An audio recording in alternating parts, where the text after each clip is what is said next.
Bilang pagdiriwang sa kaarawan ni Miss Julia Barreto, ay nagkaroon nga kahapon ng isang birthday celebration na dinaluhan naman ang kanyang pamilya at mga kaibigan.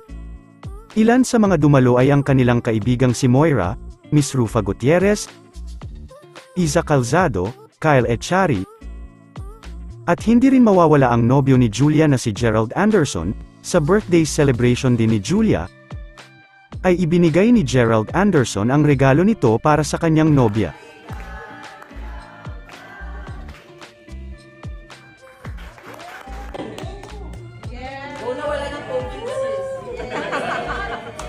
Hindi naman may tago ni Julia ang sobrang kilig at tuwa nang matanggap nito ang ibinigay sa kanya ni Gerald Anderson.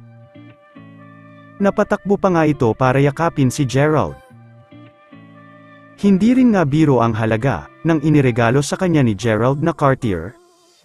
Kaya naman maging ang kanilang mga bisita ay talagang kilig na kilig din sa kanila.